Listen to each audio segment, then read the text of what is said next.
Dear students, welcome to the next lesson of chapter 9 some applications of trigonometry. पिछले lesson में हमने किया था क्वेश्चन नंबर 3. बढ़ते हैं आगे. Next question number 4, exercise 9.1. The angle of elevation of the top of a tower from a point on the ground which is 30 meter away from the foot of the tower. एक tower है, उसके foot से कोई point 30 metre दूर है और वहाँ से जब उस टावर के टॉप को देखते हैं, angle of elevation of the top,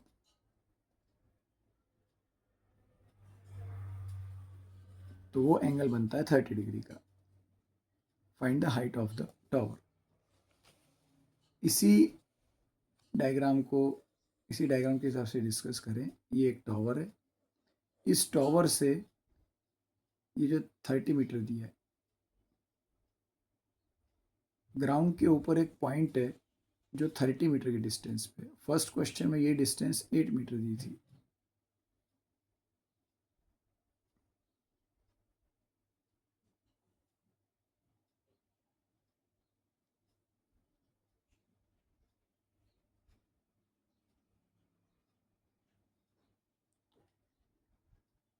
ये 30 मीटर की डिस्टेंस पे है ये पॉइंट, मीन्स बी सी हो गया 30 metre. The angle of elevation of the top, इस पॉइंट से जब इस टावर के टॉप को देखते हैं तो एंगल ऑफ एलिवेशन आपको अपनी आंख जितने डिग्री ऊपर करनी पड़ती है वो एंगल है 30 degree. Find the height of the tower means A B find करना है. इस डायग्राम के हिसाब से आपके पास ये अवेलेबल है 30 एंगल. इस एंगल के लिए ये होता है बेस जो कि अवेलेबल है, ये होता है परपेंडिकुलर जो कि फाइंड करना है. तो बेस और परपेंडिकुलर जिस रेशो में आते हैं वो रेशो है 10. तो हमने ये डायग्राम बना लिया ABC. इसको लिख दिया 30 मीटर, यहाँ लिख दिया 30 degree. BC 30 metre, angle C 30 और AB के आगे लगा दिया क्वेश्चन मार्क. ये हमें फाइंड करना है. परपेंडिकुलर बेस और हाइट, परपेंडिकुलर बेस और हाइपोटेनियस, इसमें से कौन सी वैल्यू गिवन है और कौन सी फाइंड करनी है, सिर्फ इसी से तय होता है कि साइन कॉस टेन में से कौन सा यूज़ होगा. तो यहाँ पर हम यूज़ करेंगे tan theta is equal to P upon B. Theta की वैल्यू है 30 degree, tan 30. P is A B and base is B C. Tan 30 is equal to A B upon B C. Tan 30 की value होती है 1/√3. ए B find करना है और B C की जगह पुट कर दिया 30. 30 उधर चला जाएगा मल्टीप्लाई में. अब यहाँ पर हम 30 इंटू √3 क्रॉस मल्टीप्लाई में इसका इधर और इसका इधर ऐसा नहीं करते, क्योंकि लास्ट में फाइंड तो ए भी ही करना है. पहले √3 भी कर भी देंगे तो फिर वापस डिवाइड में लेके आना ही पड़ेगा. तो मुझे ए बी फाइंड करना है. ए बी के साथ डिवाइड में है 30 अपॉन में. सिर्फ मैं इसको LHS में लेके चला जाऊँ, मल्टीप्लाई कर दूँ तो 1/√3 इंटू 30 मुझे मिल जाएगा 30/√3. तो ये आ गया ए बी. तो क्वेश्चन जो था find the height of the tower, बहुत सिंपल टाइप का क्वेश्चन है. वो हाइट आ गई है 30/√3 मीटर. ये मीटर में दिया है, इसको मीटर में 30/√3 मीटर यहाँ पर लिख ख़त्म कर सकता हूँ. लेकिन जैसा कि इससे पहले के दो क्वेश्चंस में हमने किया है, जनरली आपको ये √3 रहता है तो ऐसा कोई ना कोई नंबर, अभी तक ये तीसरा क्वेश्चन ऐसा जिसमें हम ये देख रहे हैं कि 3 का मल्टीपल ही मिल रहा है. तो मैं 30 को 10 इंटू 3 लिखूँगा, 3 को √3 इंटू √3 लिखूँगा, एक √3 से एक √3 कैंसिल कर दूंगा, बचेगा 10√3. तो height of the tower, last में हम आंसर लिख देंगे height of the tower equal to 10√3 metre. ऐसा आंसर आप हर क्वेश्चन में लिख सकते हो. जो भी चीज़ पूछी थी पिछले क्वेश्चन में, दोनों स्लाइड्स की लेंथ पूछी थी. Length of the slide, length of the first slide so and so, length of the second slide so and so. ऐसा आप आंसर को समराइज कर सकते हो. उस आंसर को देख के पता चल जाता है कि पूरा सॉल्यूशन सही होना चाहिए. बढ़ते हैं आगे. Question number 5.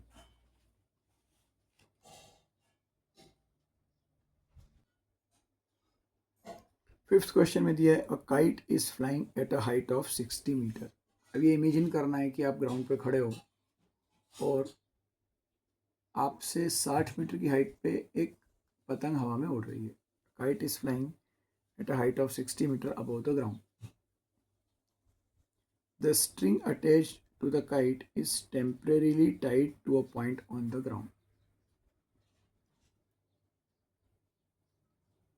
उस काइट के साथ, उस पतंग के साथ जो डोरी बंधी रहती है उसको ग्राउंड के ऊपर किसी पॉइंट से बांध दिया है। अब जब आप पतंग की डोरी को ग्राउंड से बांधोगे तो आपके ट्रेंगल के लिए बन जाएगा हाइपोटेनियस। अब ये ए हो गया, बी हो गया ग्राउंड पे पॉइंट है, इसके ठीक ऊपर ए हो गया काइट, और ये वो हो गया पॉइंट जहाँ पर ये स्ट्रिंग को बांधा है। तो A is the kite and A C is the string. The inclination of the string with the ground is 60 degree.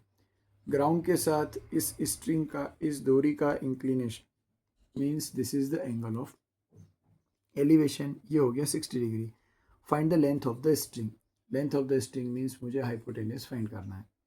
Find the length of the string assuming that there is no slack in the string। Means ये जो रस्सी है ये पूरी तरह से tight है, stretched है, कोई स्लैक नहीं है बीच में, ताकि जो हम ये कैलकुलेट करेंगे ये रस्सी की एक्चुअल लेंथ आएगी। अगर स्लैक रहेगा तो आप जो कैलकुलेट करोगे वो कम आएगी, एक्चुअल लेंथ कुछ ज़्यादा होगी। अगर रस्सी बीच में से ढीली है, कहीं से बीच में से मुड़ी हुई है, इसलिए ये दिया हुआ रहता है assuming that there is no slack. इसका क्वेश्चन हमको यूज़ कुछ भी नहीं करना है। तो देखते हैं हमारा सॉल्यूशन। ये ट्रेंगल हो गया A B C, her bar A B सी ही रहता है। बी पॉइंट पे जनरली 90 डिग्री रहता है जब तक कि मेंशन ना हो। कभी कभी ट्रिग्नोमेट्रियल चैप्टर में मेंशन रहता था right angle triangle, right angled at C, तो वहाँ तो बनाना ही पड़ता है। यहाँ तो हमारी मर्जी के ऊपर है। बी पे 90 डिग्री बनाया, ए काइट हो गई, तो ए बी हो गया 60, एंगल सी हो गया ये भी 60 डिग्री। ये 60 मीटर में है, ये 60 डिग्री में है। इस एंगल के लिए ए बी ये हमेशा ही परपेंडिकुलर होता है। आपके पास परपेंडिकुलर अवेलेबल है और फाइंड करना है length of the string means hypotenuse. A B लिख दिया 60, एंगल सी लिख दिया 60 डिग्री और ए सी लिख के आगे लगा दिया क्वेश्चन मार्क। फिर से वही कंसेप्ट हमारा, परपेंडिकुलर अवेलेबल है, हाइपोटेनियस फाइंड करना है, तो हम यूज़ करेंगे sine theta equal to P upon H.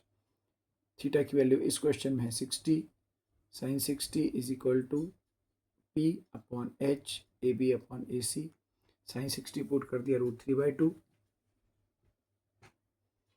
A B की वैल्यू पुट कर दी 60 और ए सी को ए सी लिख दिया। जो फाइंड करना है वो अगर डिनोमिनेटर में आ रहा है तब तो आपको उसको ट्रांसपोज करके दूसरी तरफ ले जाके न्यूमरेटर में लाना ही पड़ेगा। लेकिन फोर्थ वाले क्वेश्चन में मुझे जब ए बी फाइंड करना था तो ए बी ऑलरेडी न्यूमरेटर में ही था, तो उसको मैंने कुछ भी नहीं किया था। यहाँ पर हम √3AC is equal to 60 into 2, √3 into A C 60 into 2, इसका डिनोमीटर इधर चला गया, इसका डिनोमीटर इधर चला गया, ये स्टेप मिल जाती है। अब ए सी फाइंड करना है तो √3, यहाँ पर मैंने 60 इंटू 2 120 जानबूझ के नहीं किया है। हम पहले मल्टीप्लाई नहीं करेंगे, हमको पता है कि ये वैल्यू नीचे आएगी, और नीचे आने के बाद डिनोमीटर में आने के बाद अगर इससे इन दोनों में से कोई सा भी नंबर कट हो सकता है। अभी तो ये रूट में है, अगर ये नंबर कभी भी इंटीजर में होगा, सपोज हम इस चैप्टर की बात छोड़ दें, कोई भी चैप्टर आप सॉल्व कर रहे हो, आप इस तरह की सिचुएशन में हो, इनका मल्टीप्लाई करें पहले, उसमें टाइम इन्वेस्ट करें, फिर ये इसको ट्रांसपोज करें, नीचे लेके आएँ, फिर वो जो प्रोडक्ट आए दोनों का उसको डिवाइड करें, उसमें डिवाइड में भी टाइम इन्वेस्ट करें। इसके बजाय हम इसको सिर्फ ऐसे ही लिखें 60 इंटू 2 √3। अब देख लेते हैं कोई नंबर किससे कट रहा है क्या। यहाँ पे फिर वही चीज़ आ गई, √3 है और ऊपर का नंबर 60, ये 3 का मल्टीपल है, तो पहले इसमें से 3 अलग कर लेंगे, 3 इंटू 20, और ये 2 को ऐसा कैसा लिख देंगे, फिर हम 3 को लिख देंगे √3 इंटू √3। अब इनको कंबाइन कर सकते हैं हम, 22 ज़ा 40, एक √3 से एक √3 कैंसिल, बचा 40 √3 मीटर। तो ये जो स्ट्रिंग की लेंथ है ये आ गई 40 √3 मीटर। अगर काइट की हाइट ग्राउंड से 60 मीटर है तो स्ट्रिंग की हाइट आएगी 40 √3 मीटर। बढ़ते हैं आगे, question number 6। A 1.5 meter tall boy is standing at some distance from a 30 meter tall building। ये जो ऑब्जेक्ट है, जो बिल्डिंग है, इसकी हाइट है 30 मीटर, और जो बॉय, जो लड़का उस बिल्डिंग को देख रहा है, उसकी भी हाइट दी है 1.5 मीटर। सबसे फर्स्ट लेसन में जिसमें हमने ये डिस्कस करना स्टार्ट किया था बेसिक टर्म्स, उसमें हमने 2 केसेस डिस्कस किए थे कि अगर उस पर्सन की हाइट दी हो तो उसको अपन माइनस करते हैं। The length of elevation from his eyes to the top of the building increases from 30 to 60 as he walks towards the building। वो किसी एक पॉइंट पे खड़ा है, वहाँ से जब वो बिल्डिंग को देख रहा है तो एंगल ऑफ एलिवेशन 30 डिग्री का है, उसको अपनी आंखें 30 डिग्री के एंगल से ऊपर करनी पड़ेंगी। उसकी आंखों का एंगल, जो लाइन ऑफ साइट है, उसका ग्राउंड के साथ एंगल बनेगा 30 डिग्री। लेकिन जैसे जैसे वो बिल्डिंग के पास आएगा, as he walks towards the building, this angle of elevation increases from 30 to 60। जैसे जैसे आप किसी ऑब्जेक्ट के पास जाते हो, आपको अपनी गर्दन और ज़्यादा डिग्री से ऊपर टिल्ट करनी पड़ती है, तब आप उस ऑब्जेक्ट को देख पाते हो। तो किसी हाइट वाले ऑब्जेक्ट को, कोई ऑब्जेक्ट अगर ऊंचा हो तो आप जितना पास से देखोगे उतना आपको तकलीफ ज़्यादा होगी, गर्दन ज़्यादा ऊपर करनी पड़ेगी, तो एंगल बढ़ जाएगा। एंगल की वैल्यू होगी 60 degree. Find the distance he walked, वो कितनी डिस्टेंस चल के आया। एंगल 30 से 60 होने में उसको कितने मीटर चलना पड़ा। बिल्डिंग की हाइट 30 डी है, उसकी खुद की हाइट 1.5 मीटर दी है। तो स्टार्ट करते हैं हमारा सॉल्यूशन।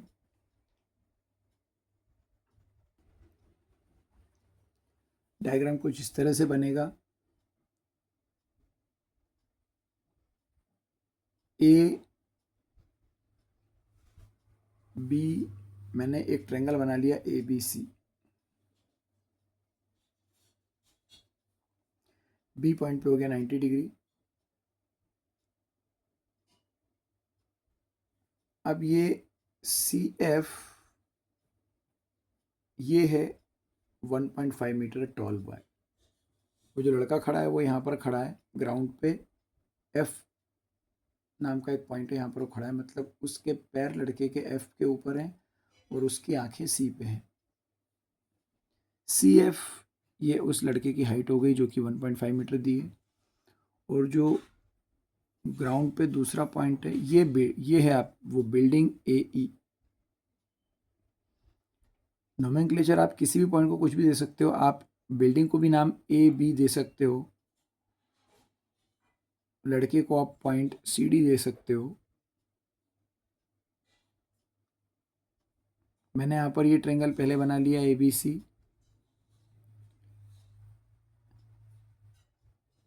तो मेरे केस में ए ई हो गई बिल्डिंग जिसकी हाइट दी है 30। तो ये जो 30 है ये ए से ई तक की डिस्टेंस है। और सी एफ 1.5 है। सी से एक डॉटेड लाइन खींचेंगे, एक इमेजिनरी लाइन हवा में। ये तो ग्राउंड है, ई एफ जमीन है ये।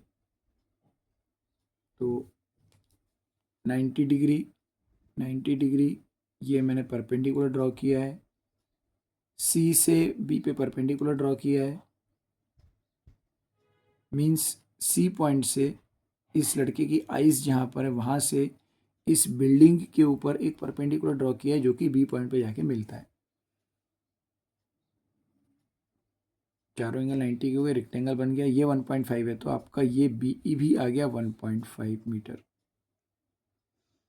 बिल्डिंग की पूरी हाइट 30 है, उसमें से बी ई ये डिस्टेंस 1.5 माइनस कर देंगे तो हमारा ये ए बी बचेगा 28.5।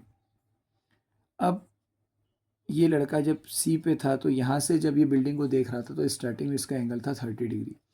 जैसे जैसे ये बिल्डिंग के पास आएगा,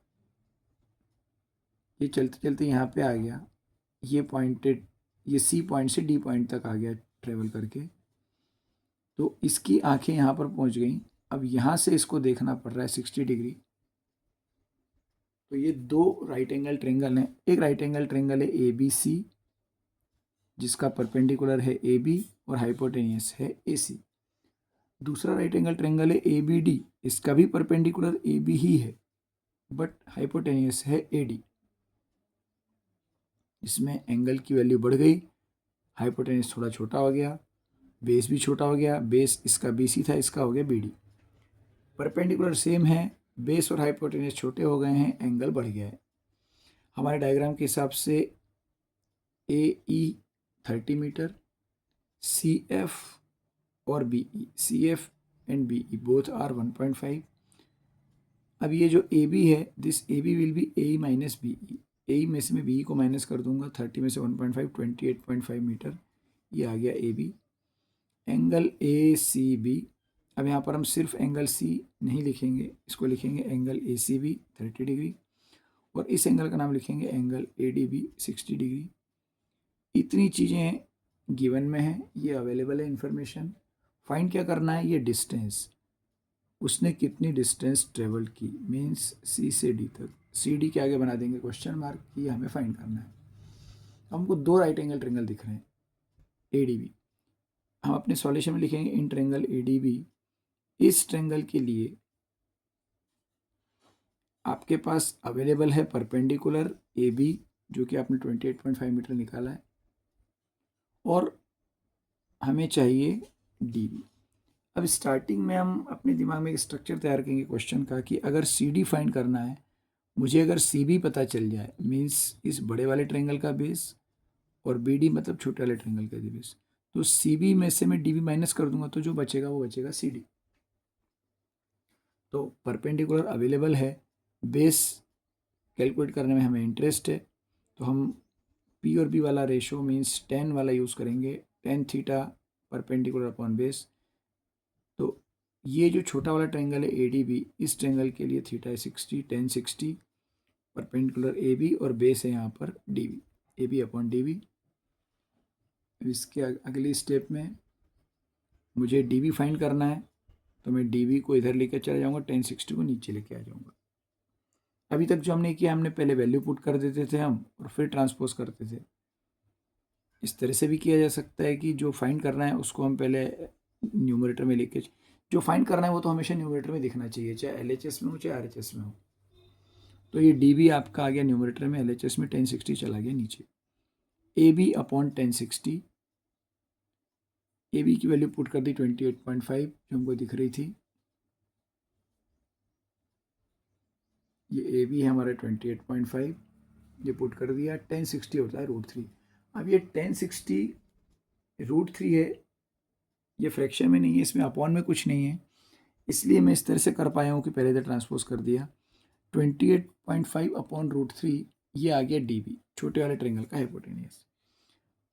बड़े वाले ट्रेंगल में बेस बी सी है, परपेंडिकुलर तो वही रहेगा। तो अब जब हम लिखेंगे in triangle A C B 1030 is equal to A B upon C B.